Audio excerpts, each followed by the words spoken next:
4 de sua Bíblia. Mateus capítulo 4.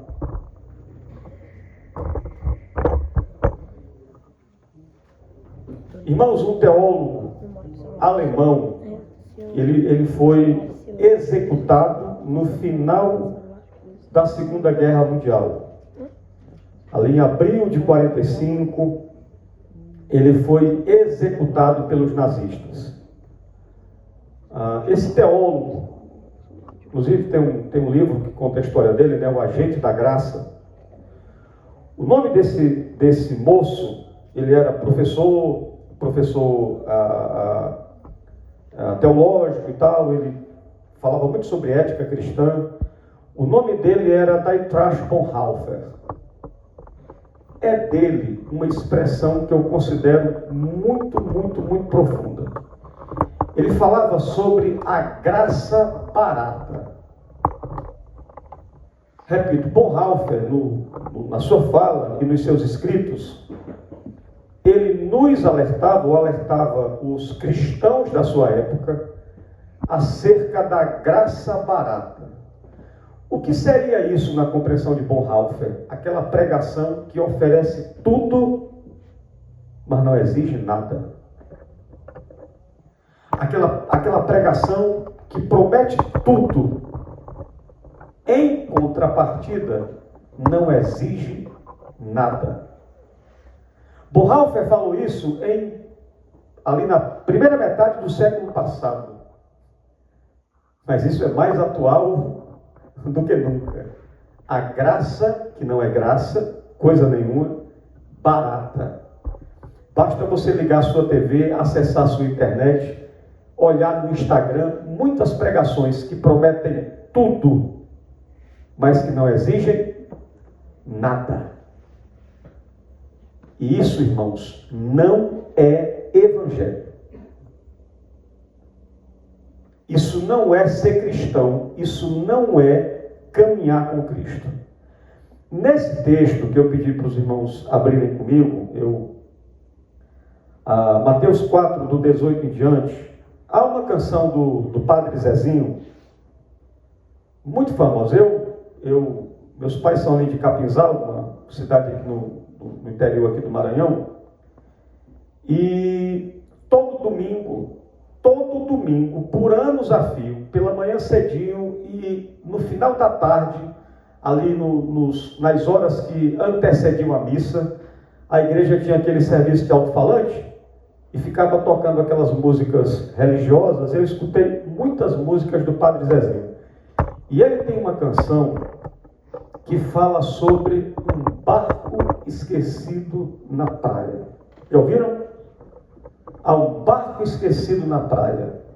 É o barco de Tiago e de João. Há um barco esquecido na praia. Eles partiram para não mais voltar. Nessa noite, ao ler essa história, tem como projetar o texto aqui, irmão? O irmão da projeção, tem como projetar o texto? Nessa noite, eu quero ver com você que naquele dia ficou mais do que um barco naquela praia. E nessa noite, irmãos, nós iremos conversar sobre o custo do discipulado. Se você está disposto a caminhar com Cristo pela vida fora, há um custo. Jonas Madureira recentemente escreveu um livro muito bom sobre isso, o custo do discipulado. Então, a história é a seguinte, está aí Mateus 4, do 18 em diante. Tem como colocar na Nova Almeida atualizada, que é a de 2017, a versão. Se não, pode ser nessa aí de 93. Mas se tiver como fazer a alteração, pronto, está aí. Vamos ler o texto, a gente vai conversar sobre ele. Nesse momento da história, o Senhor está recrutando discípulos. Ele está recrutando discípulos para que, por meio deles, avançasse com o seu reino, propagasse e espalhasse e multiplicasse a sua mensagem. Nesse recrutamento, nós chegamos aqui. Caminhando junto ao mar da Galileia, Jesus viu 2 irmãos, Simão, chamado Pedro, e André. Eles lançavam as redes ao mar porque eles eram pescadores. E aí Jesus faz o seguinte convite, verso 19. Jesus lhes disse: venham comigo. Leia comigo. Venham comigo e eu os farei pescadores de gente. A primeira coisa que o texto diz é que, caminhando junto ao mar, o Senhor viu 2 irmãos, diz o texto, Pedro e André. E o Senhor fez a eles mais do que um convite, fez um desafio. Venham comigo. Venham comigo. E eu farei de vocês pescadores de gente. Agora, irmãos, eu quero que você procure perceber a carga dramática daquele momento. Jesus não disse isso, e nem uma outra coisa de qualquer forma. Aquela palavra foi proferida com autoridade. Venham comigo, e eu farei de vocês pescadores de gente. Mas uma autoridade que não deixa nenhum medo, nenhuma dúvida, nenhuma hesitação no coração de quem ouve. Uma autoridade que constrange. E aí o texto diz, então, verso seguinte, irmão, por favor, que eles deixaram imediatamente as redes e o seguiram. Pouco mais adiante, e é aqui, irmãos, que eu vou me deter com vocês, pouco mais adiante, um pouquinho mais na frente. E veja, é muito possível, é muito provável, eu já li isso de muita gente, já escutei isso de muita gente, que Zebedeu, o pai desses moços que vai aparecer aí, que irão aparecer, que Zebedeu fosse um homem bem sucedido.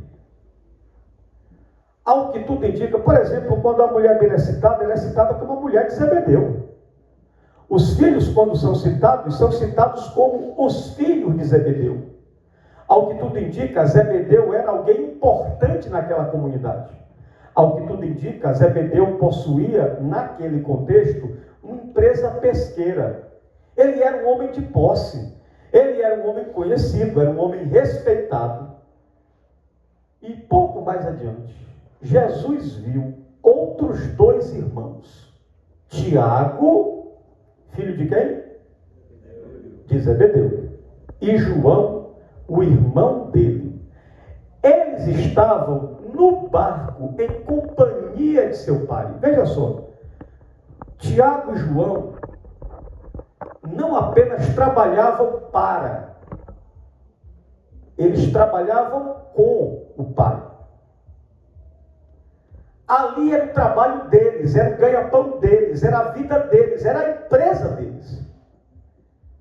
Tiago e João, quando o Senhor passa recrutando discípulos, Tiago e João estão no barco, em companhia do pai, consertando as redes, ou seja, trabalhando.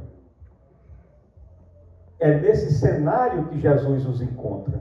Eles estão no barco, em companhia do pai, todos juntos, ocupados numa tarefa única, que era consertar as redes. E o texto diz que Jesus os chamou. Texto seguinte: então eles, Tiago e João, no mesmo instante. Irmãos, que palavra, que presença é capaz de fazer com que quem escuta, trabalhando, ocupado, na companhia do Pai, no mesmo instante, quando Jesus convoca, desafia. Há uma canção composta, pastor Raimundo, pelo Asilãozinho de Joselândia. Eles tinham aquela banda Santuário, e ele compôs uma canção muito bonita. Quando ele fala sobre esses episódios, ele diz que isso é provocação para o nosso viver, para não esquecer do que disse Jesus. E o Senhor então chama. E eles, no mesmo instante, deixaram, primeiro, o barco. Irmãos, vamos combinar aqui que não é fácil deixar o barco. Foi naquele barco e com aquele barco que até ali eles ganharam a vida. Foi naquele barco, naquelas águas, que todo dia eles ganharam o pão. Não é fácil deixar o barco. Ora, hoje nós somos pessoas urbanas, ou pelo menos a maioria de nós. Dificilmente nós teremos aqui alguém que trabalha com pesca. O seu barco é o seu comércio, é a sua empresa, é o seu trabalho, é o seu barco. Não é fácil deixar o barco. Não vamos aqui, Não vamos aqui dizer que não é fácil deixar o barco. Aquele barco é a nossa estabilidade, a nossa segurança, é com ele que eu ganho meu pão. E o texto diz que eles deixaram o barco. E na música do Padre Zezinho, que é uma música belíssima, eu recomendo que depois você escute, diz que naquele dia ficou um barco esquecido na praia, porque eles partiram para não mais voltar. Mas, irmãos, mais do que um barco, naquele dia ficou o que naquela praia? Olha para o texto. Mais do que um barco, quem foi que ficou naquela praia? Um pai. Ah, irmãos, e se não é fácil deixar o barco, muito mais difícil é deixar o pai. Agora imagine, eu quero que você acompanhe comigo, tente visualizar a cena. Eles estão trabalhando, ocupados, atarefados. Jesus vem passando, recrutando discípulos para mudar o mundo. E é por isso que nós estamos aqui hoje. Século 21, Maranhão, Brasil, língua portuguesa, Nordeste. Estamos falando dessa história porque eles aceitaram o chamado para mudar o mundo. E você e eu somos fruto disso. Aí Jesus passa e diz: venham. Estão no barco, é ali que eles aprenderam a ganhar a vida, era ali que eles ganhavam o pão de cada dia. Estão no barco, o pai está do lado. O pai olha para Jesus, olha para eles, venham. Eles se levantaram para ir. Você já imaginou o que passou na cabeça de Zebedeu? Peraí, mas eles vão? Mas eles vão. O texto é sucinto, o texto tem um objetivo específico, e o texto não se detém nesse mundo interior de cada personagem. Mas, irmãos, ali eram pessoas, eram gente. E é óbvio que o pai ficou com essas interrogações. Mas, meus filhos, vocês vão? Ei, quando filhos, porque para Zebedeu não foi. Zebedeu não foi. Para Zebedeu, um homem trabalhador, um pai de família, quando ele viu os filhos levantando para ir, sabe qual é a primeira pergunta que passa na cabeça de um pai? A primeira preocupação que surge no coração de um pai? Meus filhos, vocês vão? Mas vocês vão viver de quê? Rapaz, vocês vão deixar o trabalho? Vocês vão sair pregando por aí, meus filhos? Será que isso vai dar certo? Mas eles deixaram o pai. E eu imagino que também foi doído para eles. Vai desligar. O texto não se detém no diálogo, mas eu imagino que eles tenham dito: pai, a gente está indo lá, pai. Não vai dar para ficar, não. Pai, depois o senhor vai entender. Irmãos, eu sou caxiense. Eu nasci aqui no Hospital Birão Pedreiras, ali perto do Colégio Caxiense, hoje é a Facema, né? Caxiense, quando eu passei, dá dor no coração, né? Eu estudei ali muitos anos. Do Caxiense, eu fui no Coelho Neto, Cônego, e voltei para concluir o ensino médio no Coelho Neto. A nossa despedida do ensino médio, nossa despedida foi no final de 97. Nós alugamos uma casa de praia, tal, tudo direitinho, fomos para Luiz Correia, ali para aquela região da Lagoa do Portinho e tal, fomos para lá. No domingo pela manhã, nunca vou esquecer, no domingo pela manhã nós estávamos assim, numa grande mesa assim na praia, e aí cada um ali, dentro de poucas semanas, a gente ia perder a convivência diária. Depois de muitos anos, todo mundo estudando junto, né? Cada um tomaria seu rumo e tal, e aí começamos a, puxa, o que é que você pretende fazer da vida, qual é o seu plano, qual é o seu projeto e tal. E o pessoal era encabulado comigo. Quando me perguntaram, Anax, rapaz, e o teu plano? E eu, meu plano, vocês sabem, vocês estão querendo tirar onda comigo. Não, moço, mas contei para todo mundo ouvir. Digo, meu plano é o seguinte, eu recebo o resultado num dia, no outro dia eu vou para Capinzal lá morar lá perto dos meus pais, e de lá só vou para o cemitério. Rapaz, tu é doido, um cara inteligente, tu vai se socar. Meu amigo, ó, é o meu sonho, quando eu terminar isso aqui, eu vou lá para perto dos meus pais, e de lá eu só vou para o cemitério. Irmãos, e era o meu plano. Viver uma vida modesta, trabalhar ali perto dos meus pais, era o meu plano. Eu fui embora em 98, em janeiro, em maio casei, em outubro me converti, em 2000, em fevereiro, eu já estava sendo obreiro de uma igreja com mais de 100 pessoas. 1 ano e 3 meses depois. Em 2002 eu entendi que para o meu crescimento ministerial eu precisava sair de casa.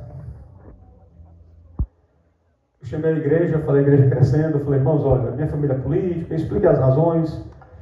Na época meu pai era vice-prefeito, minha irmã era presidente da Câmara e tal. Eu falei, olha, eu não estou achando legal ser pastor nesse contexto, é muito, cidade pequena, muito... Então, irmãos, em dezembro eu estou entregando a igreja. Eu vou... Quando isso foi falado, algumas igrejas me procuraram e tal, e eu entendi de Deus que eu deveria ir para Joselândia, uma cidade próxima da nossa. Aceitei o convite e tal, aceitei tudo direitinho, e fiquei me programando. Quando foi na semana da viagem, estava encaixotando tudo, guardando tudo, estava preparando e tal.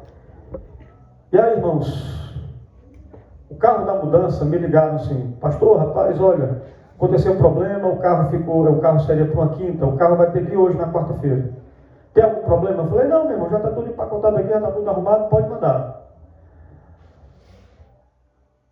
Aí, quando eu desliguei o telefone, eu peguei o telefone e liguei para minha mãe.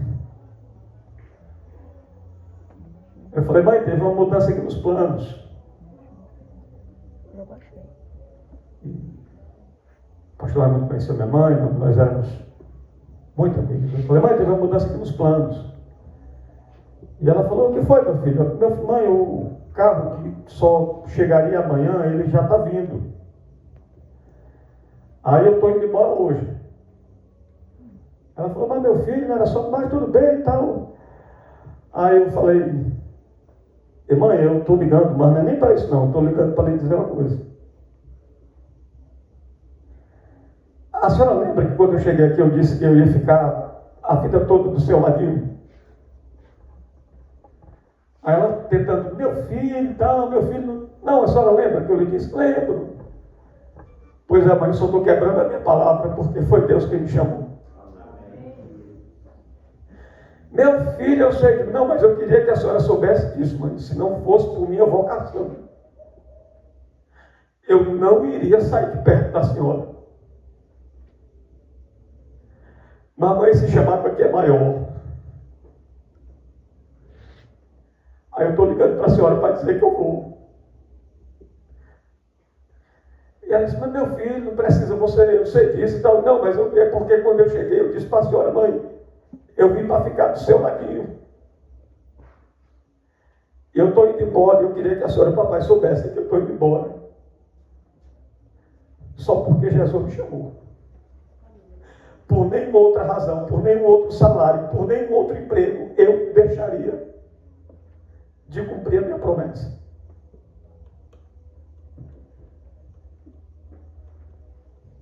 Irmãos, é necessário. O barco é o emprego, é o ganha-pão, é a seguridade, é a empresa, é o comércio. O pai, o Zebedeu, é a família, são os avós, são os pais. Irmãos, é necessário que nós assumamos o custo do discipulado, irmãos. Pastor Raimundo, eu ando preocupado. Hoje eu fiquei feliz, hoje na hora do louvor, falaram, olha, o nosso futuro pastor é o irmão, né? O nosso futuro pastor. Pastor Raimundo, eu estou preocupado, pastor. Nas nossas igrejas hoje, quase ninguém fala mais de ser pastor. Irmãos, todo sonho é legítimo. De trabalhar com dignidade, ser médico, ser advogado, ser engenheiro civil, ser dentista, todo sonho é digno. Mas, irmãos, Deus continua chamando, irmãos. Deus continua vocacionando.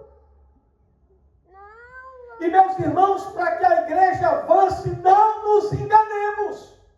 A presença de um pastor é fundamental. Não nos enganemos. Por mais que tenha gente dinâmica, competente, gente habilidosa, a presença de um bom pastor é fundamental. Então, irmãos, vai ter que ter gente que vai ter que deixar o barco, irmãos.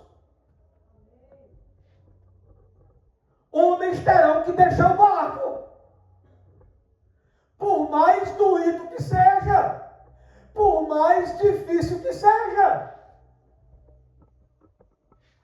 E homens terão que deixar a família, que deixar conforto. Irmãos, em nome do avanço do reino de Deus.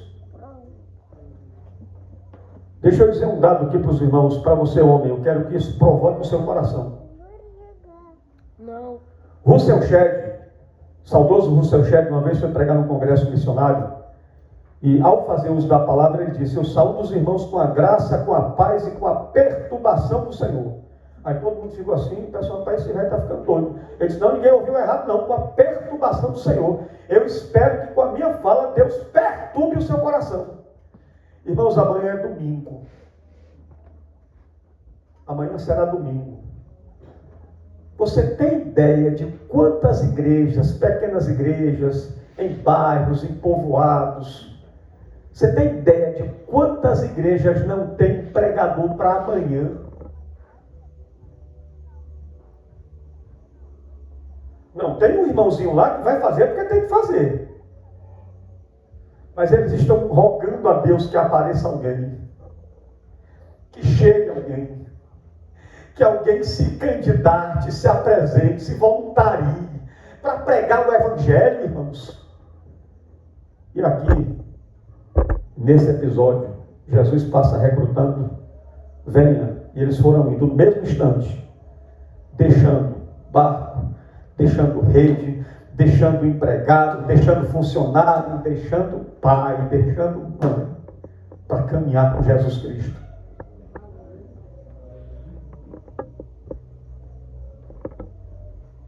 Meus irmãos,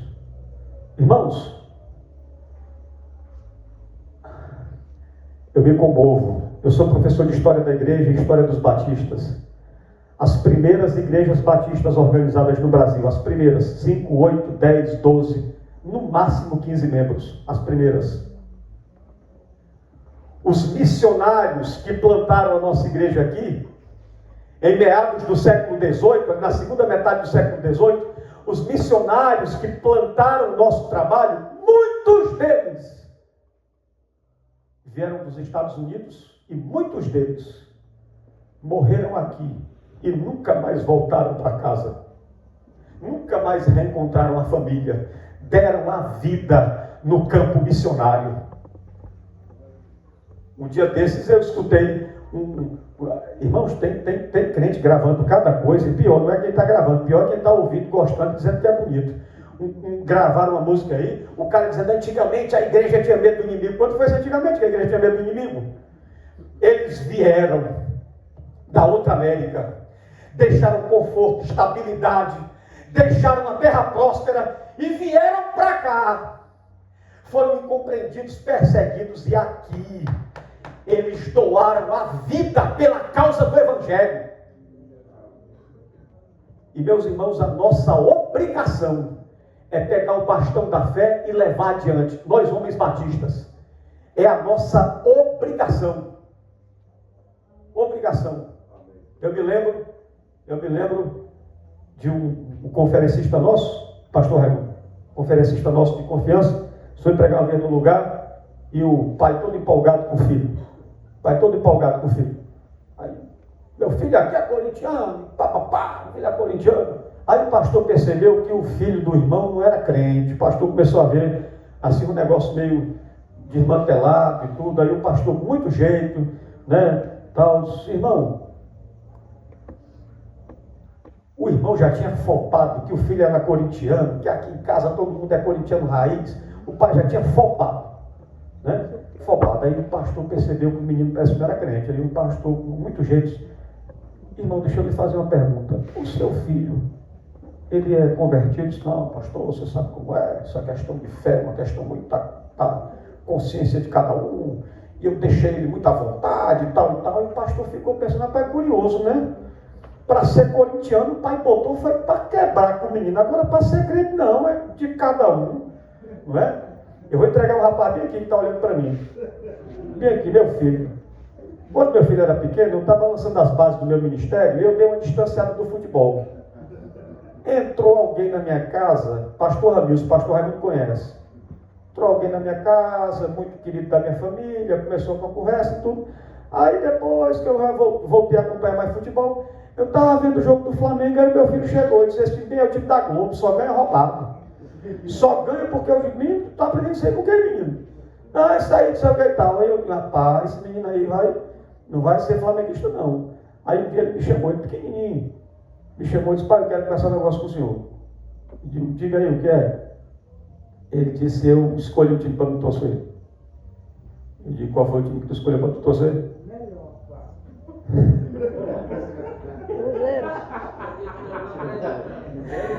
Ele disse: pai, eu vou torcer pro Vasco. Ele foi. Olha, ele foi em São Januário, naquele dia que o Vasco ganhou do Vitória. Ele deu 2 entrevistas, está aqui, ele deu 2 entrevistas quando aquele homem da boina chegou. Digo: olha, ele pega um repórter lá da TV Vasco. E aí, o que é que você acha desse treinador europeu? Eu disse: agora vai mudar tudo. Ele vem com a mentalidade europeia, depois você erra logo depois, né? Aí ele me chamou: pai, eu quero ser vascaíno. Aí eu quero ser vascaíno. Até brinquei com ele: meu filho, isso aí não importa não. Você só vai sofrer mais um pouquinho, mas não tem nada não, você não vale nada não. Aí eu disse: meu filho, olha, deixa eu lhe dizer uma coisa. Ele bem pequenininho, deixa eu lhe dizer uma coisa. Com relação ao tipo de futebol, não sei o que e tal, você tem toda a liberdade, você escolhe o que você quiser. Agora só tem uma questão que o papai faz questão. Isso aqui não abro mão. Agora, time, você pode escolher qualquer um. Agora, do que eu vou lhe falar agora, eu não abro mão. Agora, isso aqui tem que ser fechado para os dois. O que é, pai? O meu Deus. O meu Deus é o seu Deus. A minha verdade é a sua verdade. O meu caminho é o seu caminho. Agora, time de futebol, você pode ficar à vontade. Agora, com Deus, a gente não abre, não. Não, pai, está fechado. Pois é, então vai seguir o Vasco lá. Agora, com Deus, a gente não abre. Irmãos, nós recebemos o bastão da fé para passar adiante, irmãos. Então, se Deus tem incomodado o seu coração, se Deus tem falado com você sobre o seu barco, por mais que lhe dê segurança, lhe dê estabilidade, se Deus tem falado com você sobre o seu barco, tem falado com você sobre a sua família, tem dito para você: olha, eu quero você. Se Deus tem falado com você, obedeça, porque Ele vai te honrar. Viu, irmão? É Rafael, né? Rafael, seu nome? Guilherme. Foi você que falou, não foi, Guilherme? Foi você, né? Meu irmão, se você sair do seu barco, Edil, muito obrigado, meu irmão, Deus te abençoe. Se você sair do seu barco, viu, Guilherme? Se sair do seu barco, deixar seus pais, não será fácil. Você terá saudade, você sentirá falta, mas Deus vai honrar cada passo que você der. Cada passo que você der.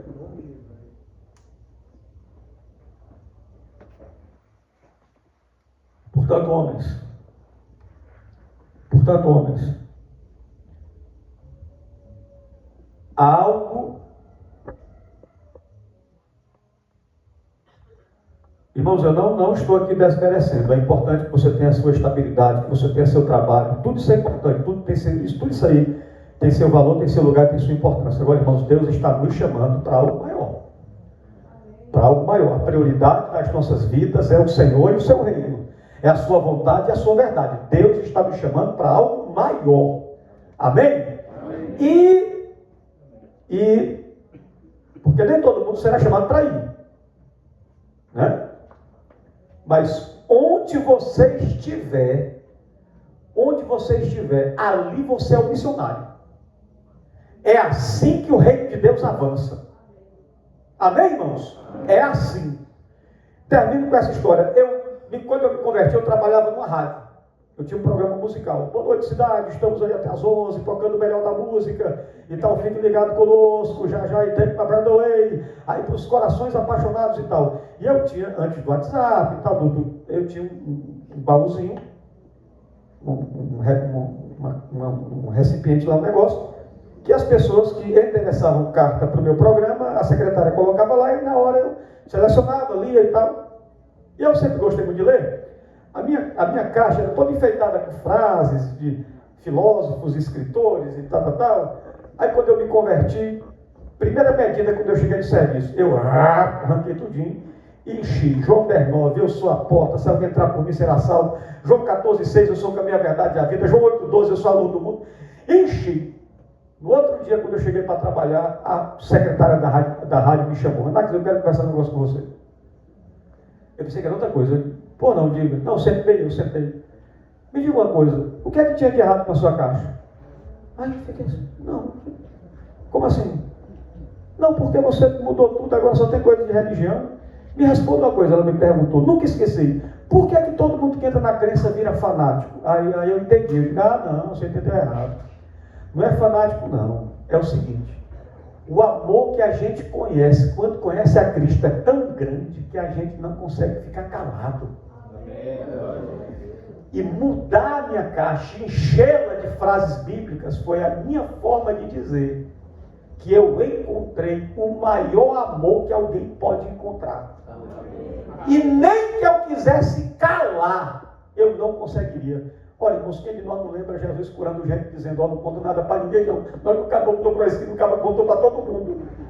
Aí tem gente que diz, não, ali Jesus usou psicologia reversa, ele pediu para não falar, para o caboclo. Não, irmãos, ali naquele momento, de fato, era para o caboclo não falar. Agora, como é que o caboclo cala, meu amigo? Como é que o caboclo silencia? O caboclo era aleijado, voltou a andar, era cego, estava enxergando. Como é que a pessoa cala um negócio desse, moço? E eu que era pinguço, você que era não sei mais lá o quê, todo mundo aqui, quem tinha uma vida pregressa, carga torta, Jesus consertou, mudou, transformou. Como é que nós iremos ficar calados, irmãos? Então se voluntarie, a igreja tem congregações, tem ponto de pregação, diga, pastor, conte comigo, pastor, eu quero ajudar, pastor, eu quero contribuir. Irmãos, o crente não é cliente, o crente é agente. Ele faz acontecer. Ele faz acontecer. E Deus nos chamou para fazer a história. Amém? Amém? Então vamos ficar de pé, vamos orar. Vamos orar. Pai, obrigado.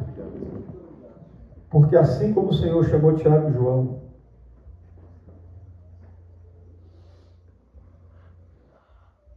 foi difícil aquela despedida, o pai lá, era toda uma vida nova que se descortinava.